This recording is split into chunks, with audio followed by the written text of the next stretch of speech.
নমস্কাৰ বন্ধুসকল, মই অমৃত পেগু সকলোকে এই নতুন ভিডিঅ'টোলৈ স্বাগতম জনাইছোঁ। বন্ধুসকল, আজিৰ এই ভিডিঅ'ত মই আপোনালোকক আমাৰ দৈনন্দিন জীৱনত প্ৰতিদিনে প্ৰতিজন মানুহেই কৰি থকা কিছুমান ভুল দেখুৱাবলৈ চেষ্টা কৰিম। যিবিলাক ভুল আমি যদি সঠিকভাৱে কৰোঁ, কামটো অতি সহজতে সমাধা হ'ব পাৰে আৰু বেছি ভালকৈ কৰিব পাৰে। বন্ধুসকল, আমি কেতিয়াও কিতাপ এনেধৰণে খোজা হৈ অধ্যয়ন কৰিব নালাগে। বহুতো লোকে দৈনন্দিন জীৱনত ভুল কৰা দেখা যায়। কিতাপ এনেধৰণে খোজা হৈ তেওঁলোকে অধ্যয়ন কৰে, কিতাপ পত্ৰ অধ্যয়ন কৰে, কিন্তু সাধাৰণতে আপোনালোকে এনেধৰণে খোজা হৈ অধ্যয়ন কৰিলে আপোনাৰ কঁকালৰ বিভিন্ন ধৰণৰ বিষ হ'ব পাৰে আৰু আপোনাৰ স্বাস্থ্যৰ ক্ষেত্ৰত আপোনাৰ ডাঙৰ প্ৰভাৱ পৰিব। গতিকে আপোনালোকে কেতিয়াও এনেকুৱা খোজা হৈ কিতাপ অধ্যয়ন নকৰিব। আপোনালোকে সদায় কিতাপ পত্ৰ অধ্যয়ন কৰোঁতে আপোনাৰ কঁকালটো সদায় পোনাই থ'ব লাগে। এনেদৰে যদি পোনাই থৈ আপোনালোকে অধ্যয়ন কৰে, আপোনালোকৰ শৰীৰত কোনো ধৰণৰ প্ৰভাৱ নপৰিব। বহুতো লোকে হাত ভৰি মূৰ ভালদৰে গাড়ীৰ ভিতৰত বঢ়োৱাৰ আগতে গাড়ীৰ দৰ্জা বন্ধ কৰাৰ বাবে বিপদত পৰা দেখা যায়। হাত ভৰি মূৰ গাড়ীৰ ভিতৰত ভালদৰে ভৰাই লৈহে গাড়ীৰ দৰ্জা বন্ধ কৰিব লাগে। আমাৰ দৈনন্দিন জীৱনত দেখা যায় যে বহুজন লোকে হাত ভালদৰে নুধুৱে। তেওঁলোকে চাবোন বা ডেটল চাবোনেৰে ধুওঁতে তেওঁলোকে হাতটো ভালদৰে নুধুৱে। তেওঁলোকে হাতৰ আঙুলিৰ ফাকত থকা এই অংশবিলাকক টাচ নকৰে, চাফা নকৰে, যিবিলাকত হাজাৰ হাজাৰ কোটি কোটি বেক্টেৰিয়া থাকিব পাৰে। যিহেতু আমি হাতৰ দ্বাৰাই ব্যৱহাৰ কৰি বিভিন্ন কাম সম্পাদন কৰোঁ, এই ক্ষেত্ৰত হাতখন ভালকৈ ধোৱাটো অতি প্ৰয়োজন। কিন্তু মানুহে হাত কেনেদৰে নিজৰ হাতখন ভালদৰে ধুব লাগে মই এই ভিডিঅ'ত দেখুৱাইছোঁ। আপোনালোকে প্ৰথমে ভালদৰে পানীত ধুই ল'ব। তাৰপিছতে আপোনালোকে চাবোন ইউজ কৰি চাবোনটো ভালদৰে গোটেই হাত আঙুলিবিলাকৰ ফাকত সোমাই দিব আৰু এইধৰণে ভালদৰে আপোনালোকে ভালদৰে ধুব। ভালদৰে গোটেই হাতৰ চুকে কোণে চাৰিওফালে চাবোনটো পৰাকৈ আপোনালোকে ভালদৰে মচিব লাগে আৰু এইধৰণে ধুলে আপোনাৰ বহুতটা বেমাৰৰ পৰা হাত সাৰি থাকিব পাৰিব।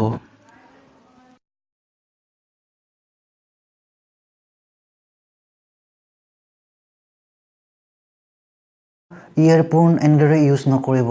আপোনালোকে ইয়েৰফোন যদি এনেদৰে ইউজ কৰে, আপোনালোকৰ কাণৰ ভিতৰত প্ৰব্লেম সৃষ্টি কৰিব আৰু চাউণ্ডৰ ক্ষেত্ৰত বিভিন্ন ছেটিঙৰ ক্ষেত্ৰতো এইটো পৰি যোৱাৰ চান্স থাকে আৰু কাণৰ ভিতৰত মগজুত কিছু প্ৰব্লেম দিয়া দেখা যায়। বন্ধুসকল, মই যেনেকৈ পিন্ধি আছোঁ ইয়েৰফোনটো, সেনেকুৱাহে আপোনালোকে সদায় ইয়েৰফোন পিন্ধিবলৈ চাব।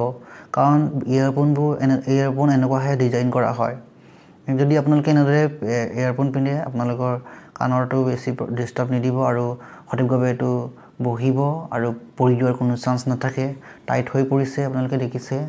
টুথপেষ্ট ব্ৰাছ কৰিব লওঁ, তেতিয়া আমাৰ কেতিয়াবা কি হয়, টুথপেষ্ট শেষ হৈ যায়।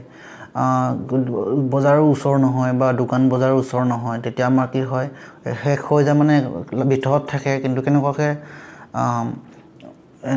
বাৰে বাৰে হেঁচিলেও যদি নোলায়, যদি এই টুথপেষ্টৰ যদি আমি বাৰে বাৰে হেঁচিলেও যদি নোলায়, তেতিয়া আপোনালোকে কেনেকুৱা সেইটো ওলাব লাগে। মানুহে ওলাব নাজানি তেতিয়া পেলাই দিয়া দেখা যায়। কিন্তু লাষ্টত আপোনালোকে কেনেকুৱা এইটো ভালদৰে ওলাব পাৰি মই আজি দেখুৱাইছোঁ আপোনালোকক।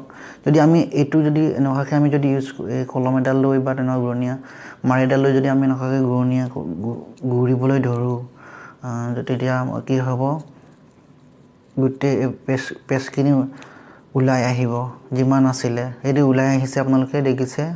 যদি এনেদৰে যদি আপোনালোকে বুদ্ধি এটা লগাই দিয়ে, তেতিয়া কি হয়, আপোনাৰ এই টুথপেষ্ট ওলোৱাটো অতি সহজ হৈ পৰিছে। তেতিয়া আপোনালোকে লগাব পাৰিব, তেতিয়া ইজিলি লগাব পাৰিব। লগাই আপোনালোকে টুথপেষ্ট যিখিনি থাকি যায় শেষ পৰ্যন্ত আপোনালোকে ইউজ কৰিব পাৰিব সহজতে। বন্ধুসকল, এইখিনিতে উল্লেখযোগ্য যে মানুহে ব্ৰাছ ইউজ কৰোঁতে আপোনালোকে 5-6 মাহ পৰ্যন্ত ইউজ কৰে এটা ব্ৰাছ। কিন্তু এটা ব্ৰাছ সাধাৰণতে যদি ভালদৰে চলাই যদি আপোনালোকে 3 মাহ পৰ্যন্তহে চলাব পাৰি। আমাৰ দৈনন্দিন জীৱনত আমি সদায় বেজী ইউজ কৰোঁ, বেজী ব্যৱহাৰ কৰোঁ। বেজী ব্যৱহাৰ কৰোঁতে আমি কি কৰোঁ, সূতাটো ভৰাব লাগে, কিন্তু যেতিয়া আমি ভৰাওঁ তেতিয়া কিন্তু সূতাটোত আমি সোমাবৰ কাৰণে সূতাটো জোঙা হোৱাটো খুবেই প্ৰয়োজনীয়। গতিকে এই ক্ষেত্ৰত কিন্তু মানুহে ভুল কৰা দেখা যায় যে দিন বহুত সময় পাৰ হৈ যায় তেওঁলোকে এইটো সূতা ভৰাওঁতে, কিন্তু আপোনালোকে অতি সহজতে এই সূতাটো পাৰ কৰিব পাৰে। উদাহৰণস্বৰূপে মই আপোনালোকক এটা দেখুৱাইছোঁ, এটা উদাহৰণৰ জৰিয়তে যে আপোনালোকে প্ৰথমতে এটা মম এটা জ্বলাই ল'ব লাগে। মম এটা জ্বলাই লৈ মমটোত আপোনালোকে সূতাটো জ্বলাই দিব লাগে। জ্বলাই দিয়াৰ লগে লগে এতিয়া সূতাটো জোঙা হৈ পৰিলে।